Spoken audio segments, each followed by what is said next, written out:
I still remember one of my patients, an 83-year-old woman with a graceful presence and a quiet pride in keeping herself neat and clean. Every morning she took her bath, combed her hair, and wore freshly pressed clothes. But one day she came to me, softly embarrassed by a strange, lingering odor near her belly. She had done nothing differently, yet when I examined her, I found a yeast infection hidden deep in her navel.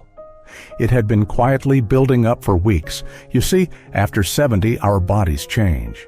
The routines that once kept us healthy no longer protect us in the same way. Some parts of the body, small, quiet areas, become vulnerable without us even noticing.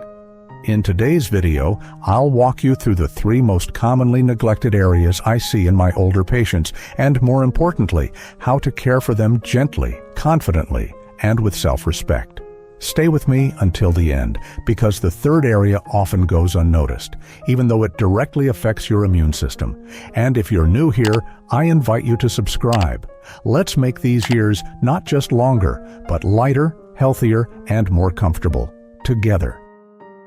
1. The feet. Your foundation for health and independence. Every morning in my clinic, I see it. Feet that have carried a lifetime of stories, now showing quiet signs of strain. Many of my older patients, strong, proud individuals, take good care of their bodies. They bathe daily, keep their routines, but when I ask, when was the last time you looked closely at your feet, most hesitate, and that's where problems begin, not from neglect, but from underestimating how aging changes the rules.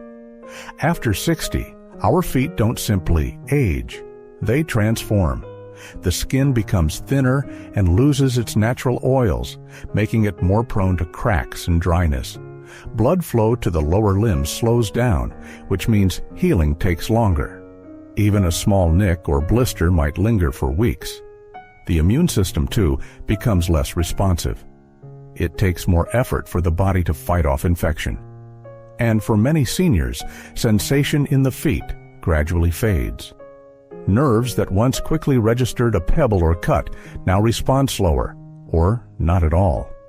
That's why someone like Frank, a 75-year-old retired woodshop teacher, can walk around for days with a cracked heel and barely feel a thing. In his case, that crack allowed bacteria in. An ulcer formed. Within 2 weeks, he couldn't walk without pain. Antibiotics and rest helped, but so did the realization that prevention would have been easier than recovery. And it's not just cracks. The spaces between your toes, warm, dark, and often still damp after showers, create an ideal breeding ground for fungus, especially Tinea pedis, or athlete's foot. This starts as mild itching or redness, but in older adults with fragile skin or compromised circulation, it can quickly evolve into something more serious, like cellulitis, a deep skin infection that sometimes requires hospitalization. So how can you protect your feet starting today? First, inspect them daily. Use a mirror or ask someone you trust if it's hard to see. Look for dry patches, color changes, cuts, swelling, or changes in the nails. When washing, use warm, not hot, water, and a mild, fragrance-free soap. Gently clean the soles, heels, and especially between the toes. Harsh scrubbing can cause tiny skin breaks that bacteria love, but the real magic is in drying thoroughly. A damp toe space can host a fungal colony in just 48 hours.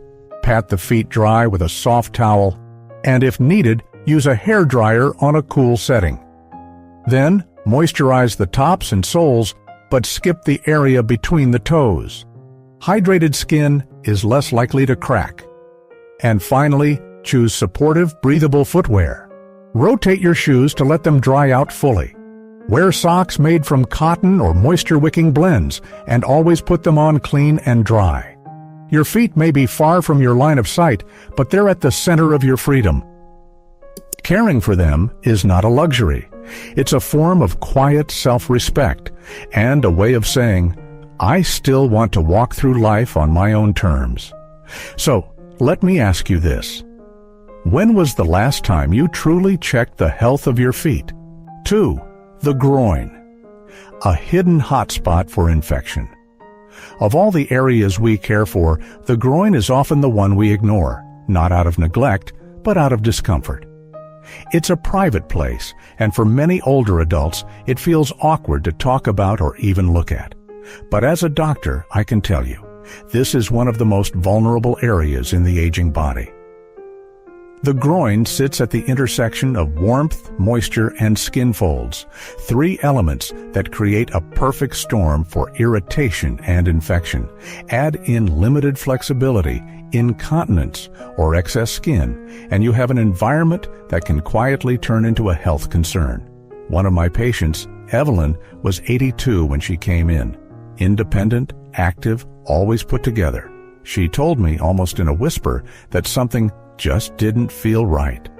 There was a mild itch, a faint odor. She had been bathing daily but didn't want to make a fuss. When I examined her, she had a mild fungal infection, common, easily treatable, but left longer, it could have caused a lot more pain. So why does this happen so often in people over 60? First, as we age, skin becomes thinner, less elastic, and more prone to sagging, which deepens the folds in the groin. These folds trap sweat, urine residue, and heat. Second, the immune system slows down, meaning our bodies don't fight off yeast or bacteria as effectively. For those managing diabetes or weight gain, moisture can build up even faster, creating the perfect place for organisms like Candida to thrive. And third, mobility issues make thorough cleaning and drying difficult. If you can't comfortably bend or twist, you might miss spots, especially deep folds. The result? Conditions like intertrigo, a red raw rash caused by skin rubbing against itself, or fungal infections like jock itch. In more advanced cases, these can break the skin, leading to open wounds that sting when you sit, walk, or sleep. But here's the good news. Simple, gentle care can prevent almost all of this. Each day, whether or not you shower, take a moment to clean the groin with warm water and a mild, unscented soap. Gently wash the folds and creases using your hands or a soft cloth. Never scrub hard. Afterward, dry the area completely. Use a soft towel to pat, not rub. For harder to reach places, a hairdryer on a cool setting can work wonders. If you tend to sweat or have incontinence, consider applying a zinc-based barrier cream or a cornstarch-based powder. These protect the skin without trapping moisture. Just be sure to avoid talc-based powders, which can irritate. And lastly, wear loose, breathable underwear, preferably cotton or moisture-wicking fabrics. Avoid tight clothing that traps heat. Caring for this area is not about vanity. It's about comfort, confidence, dignity. So take a moment. How does your body feel in that area today? Are you giving it the quiet attention it deserves? 3. The navel, a small pocket with big consequences. It's the smallest, quietest part of your body, and yet I've seen it cause some of the most uncomfortable infections in my older patients. The navel, or belly button, is often forgotten. You wash your arms, your legs, your face, but this little pocket of skin right in the center of your body gets a quick splash in the shower and nothing more, and that's where problems start. The navel is a natural trap for moisture, sweat, skin cells, lint, and bacteria. Over time, these substances collect inside its folds, especially if your navel is deep or recessed, which often happens as the abdominal wall softens with age. And here's what makes it risky. Unlike other parts of the body, the belly button is not self-cleaning. It's a closed space. Once debris settles in, it tends to stay there, dark, warm, and moist. That's the perfect breeding ground for bacteria or yeast. Let me share Harold's story. He was 79, proud of his hygiene. Showers every morning, fresh clothes, polished shoes. But his daughter noticed something odd, an itchy red patch and a faint odor near his midsection. Harold shrugged it off, thinking it was just dry skin. But after a gentle exam, I found a yeast infection in his navel, likely building up for weeks. This kind of thing is more common than you think, and here's why it happens more often after 60. First, aging skin becomes thinner and less able to regulate moisture. That means the skin inside the navel may stay damp longer than it used to, especially if drying off is rushed or incomplete. Second, if you sit for long periods or wear tighter waistbands, sweat collects more easily in the abdominal area. And in people who are overweight or diabetic, the risk rises significantly. Third, mobility challenges often mean the belly button is just skipped. It's hard to reach, so it's easy to forget. The early signs are subtle: a musty smell, a bit of redness, mild soreness. But when left untreated, it can develop into omphalitis, a deeper infection that requires medication and strict hygiene routines to resolve. So, what should you do? Start by cleaning your navel gently but intentionally. During your shower, use a washcloth corner or a soft cotton swab dipped in warm water and mild soap. Gently swab the inside. Never scrub harshly. Rinse with clean water, then dry thoroughly. Use a soft tissue, corner of a dry towel, or a cotton pad. For deeper navels, a cool-setting hairdryer can help ensure no moisture remains. If you notice persistent odor, discharge, or irritation, don't wait. Talk to your doctor. It's a small thing, but it matters. Think of your navel as a forgotten room in your home. Left alone too long, it collects dust and dampness. But cared for regularly, it stays clean, comfortable, and healthy. So ask yourself, when was the last time you gave your belly button more than a passing glance? In medicine, we often look for the big signs, the lab results, the scans, the symptoms we can see and measure.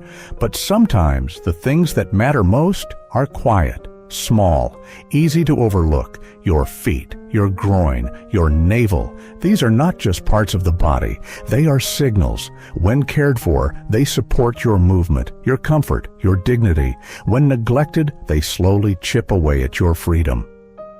Aging doesn't mean giving up control. In fact, it's the time to reclaim it, with gentleness, with awareness, with love.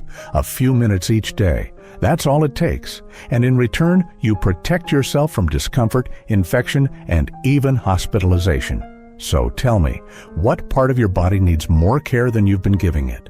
Leave a comment below and share one thing you'll start doing differently. Your story might just help someone else. And if this video spoke to you, please subscribe. You're not alone on this journey. We're walking it together.